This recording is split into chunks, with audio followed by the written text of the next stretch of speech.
جب سے آپ دربار میں گئے ہیں آپ کی بہنوں نے سر پہ قرآن رکھے ہوئے ہیں اور بارگاہ عزتی میں درخواست گزار ہے، دعا کر رہی ہیں کہ یا اللہ پنجتن پاک کی ایک نشانی بچ گئی ہے، ہمارے بھائی کو سالمن واپس لے آنا۔ اندر آئے، کہا بھیا نانی ام سلمہ نے آپ کو یاد کیا۔ نانی ام سلمہ کے حجرے میں گئے، فصاحت صیحتن عظیمتن، بی بی نے چیخ ماری، ماذا یبکی کہ یا جدتا، نانی اماں کس شے نے رلایا؟ کہا حسین تمہارا بچپنا یاد آ گیا، ایک روز وہی آ رہی تھی، تمہارے نانا نے کہا تھا بی بی وہی طویل ہے، آج کوئی بھی آئے اسے میرے حجرے میں آنے نہ دینا۔ تمہارے والدین آئے، تمہارے بھائی آئے، میں نے پلٹا دیے، تم بھی چھوٹے تھے، تم بھی دیواریں پکڑ کے آئے تھے، جب تم آئے تھے نا میں نے تمہیں پلٹایا تھا تو تمہارا نانا وہی چھوڑ کے نکل آیا تھا، سر پہ دستار نہ تھی، پاؤں میں نالین نہ تھی، اور تمہارا نانا کہتا تھا ام سلمہ یہ حکم حسین کے لیے نہیں تھا، حسین کی ناز برداری اللہ نے بھی اٹھائی ہے، نبی نے بھی اٹھائی ہے، اماں بابا نے، بھائی بہنوں نے، امت نے، قوم نے۔ اللہ اکبر۔ ایک مرتبہ ام سلمہ کہتی ہے میں نے سنا ہے کہ آپ ملک عراق جا رہے ہیں۔ ہاں نانی اماں۔ کہا یہ ممکن نہیں کہ آپ ارادہ ملتوی کر دیں، آپ کے نانا فرماتے تھے کہ جب میرا لال ملک عراق جائے گا زندہ واپس نہیں آئے گا، فرماتے ہیں شاء اللہ ان یرانی قتیلا، نانی اماں اللہ کی منشا یہ ہے کہ اس کا دین نہیں بچتا جب تک میرے گلے پہ خنجر نہ چلے۔ کہا میں نے یہ بھی سنا ہے کہ اپنے اہل حرم کو، بیٹیوں بہنوں کو ساتھ لے کے جا رہے ہو۔ ہاں شاء اللہ ان یراہن سبایا، جب تک اللہ ان کے ہاتھوں میں رسن نہ دیکھے نانا کا دین نہیں بچتا نانی اماں، اس لیے مجھے لے کے جانا ہوگا۔ پھر واقعات کربلا دکھائے، کبھی بیوی ام سلمہ نے دیکھا کوئی کڑیل جوان ہے جس کے سینے میں نیزہ لگ رہا ہے، کبھی دیکھا کوئی جوان ہے جس کے بازو قلم ہو رہے ہیں، کبھی ایک صغیر کو دیکھا جسے سے شعبہ تیر سے نہر کیا جا رہا ہے، کسی کی لاش پہ گھوڑے دوڑ رہے ہیں، اور ایک نشیب میں ایک کو دیکھا ہزاروں مارنے والے ہیں، ایک کو مارا جا رہا ہے۔ کہا یہ غریب کون ہے؟ کہا نانی اماں یہ آپ کا حسین ہے، یہ شاطی الفرات میں ذبح کر دیا جائے گا۔ تمام حالات سے باخبر کیا، رات گزری، سبیدہ سحر نمودار ہوا۔ عروہ غفاری ایک صحابی رسول ہے، بوڑھے صحابی ہیں، ڈیکیڈ سے ان کی کانوں کی سماعت کمزور ہو چکی تھی۔ کان لا یسمع السطرات، جب یہ بجلی کڑکتی تھی، گرجتی تھی، بادل گرجتے تھے تو یہ سن نہیں سکتے تھے، مگر یہ جو شب آئی ہے سفر کی شب 27 اور 28 کی درمیانی، راوی کہتا ہے کہ اٹھ کے بیٹھ گئے اور اپنی اہلیہ سے کہنے لگے کہ میں تو سال سے کچھ سن نہیں سکتا، مگر پچھلی رات سے میں سن رہا ہوں، میرے کانوں میں کچھ بیویوں کے رونے کی آواز ہے۔ اس کا مطلب یہ ہے کہ نبی زادیاں اتنی اونچی روئی ہے کہ جیسے بادل گرجتے ہیں اور بجلی کڑکتی ہے۔ اجرکم علی اللہ۔ ایک مرتبہ کہا یہ علی و بطول کی بہو بیٹیاں ہیں، حسین ملک عراق جا رہے ہیں۔ صبح ہوئی، فہرست تیار ہوئی، ایک ایک بیوی کو کوئی نہ کوئی رشتہ دار سوار کرتا ہے۔ گھر کا راوی کہتا ہے کہ ایسی بیوی آئی کنیزوں کے جھرمٹ میں کہ حسین ابن علی سے کرسی چھوٹ گئی، غازی سے پہرا چھوٹ گیا، اکبر و قاسم سے معاونت عباس چھوٹ گئی۔ ایک بھائی نے پشت پہ ہاتھ رکھا، ایک بھائی نے زانو تہ کیا، ایک بھتیجے نے دایاں کندھا سنبھالا، ایک نے بایاں سنبھالا، بسم اللہ کہہ کے سوار کیا۔ یہ کون تھی؟ یہ وہی بی بی تھی کہ جب 11 محرم کو اونٹ پہ سوار ہونے لگی تو ناقہ پہ سوار ہونے سے قبل ابو الفضل کی لاش کی طرف دیکھ کر فرماتی تھی یا ابا الفضل انت الذی ارکبتنا حین اردنا الخروج من المدینہ، جب ہم مدینہ سے نکلے تھے بھائی عباس آپ نے ہمیں سوار کیا تھا وہاں نرغہ آدھا نہ تھا، یہاں بھائی کے قاتلوں نے گھیر رکھا ہے، اٹھو عباس ہمیں سوار کرو۔ سواریاں چلنے لگی، راوی نے لکھا ایک ایک کر کے سواری چلی۔ ابھی تھوڑی دور گئے تھے کہ عبداللہ آئے ہیں جعفر تیار کے فرزند گھوڑا دوڑاتے ہوئے اور کہنے لگے ابو الفضل ذرا کارواں کو روک لیجئے۔ اب جو روکا بی بی زینب نے پوچھا کہ عبداللہ کیا روکنے تو نہیں آئے؟ کہا میری کیا مجال، آپ کے بابا تو باقاعدہ عقد میں شرط رکھ کے گئے تھے کہ عبداللہ جب میری بیٹی اپنے بھائی کے ساتھ ملک عراق جانا چاہے گی تو تم روکو گے نہیں۔ میری کیا مجال، ہم بنی ہاشم کی عادت ہے کہ ہم بڑے پہ چھوٹے کو قربان کرتے ہیں۔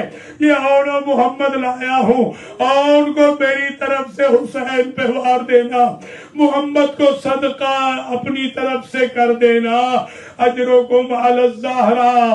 بس قافلہ چلنے لگا۔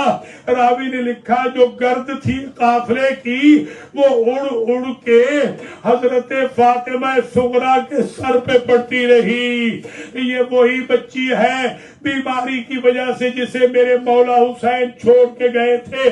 جب وداع آخر کرنے لگی تھی اپنے بھائی کے ساتھ، علی اصغر کی عمر 18 دن تھی کل، جب اپنے بھائی سے وداع آخر کرنے لگی تو اصغر گود نہیں چھوڑ رہے تھے اپنی بہن کی۔ میرے مولا قریب آئے اور انہوں نے کان میں اصغر کے ایک بات کہی، اصغر اگر تم یہاں رہ گئے تمہارے حصے کا تیر کون برداشت کرے گا؟ ایک مرتبہ بچہ ہمک کر آ گیا، آخری جملہ التماس دعا۔ اس بی بی کی عادت یہ تھی کہ یہ چراغ جلاتی تھی، کہتی تھی یہ میرے بابا کا چراغ ہے روضہ رسول پہ، یہ میرے چچا کے نام کا چراغ ہے، یہ میرے بھائیوں کے چراغ ہے، یہ میرے رشتہ داروں کے چراغ ہے۔ ایک روز بی بی اپنے گھر پلٹ آئی اور آ کر نانی ام البنین سے کہا، دادی ام البنین سے کہا، نانی ام سلمہ سے کہا، آج میں جو چراغ جلاتی ہوں وہ بجھ جاتا ہے۔ بیویاں آئیں، بیویوں نے کہا اللہ ہمارے مسافروں کی خیر کرے، اور کلمہ استرجاع بلند ہوا، انا للہ و انا الیہ راجعون۔ یہ وہ وقت تھا میرے عزیزوں جب حسین غریب ورود کربلا فرما رہے تھے، ماتم حسین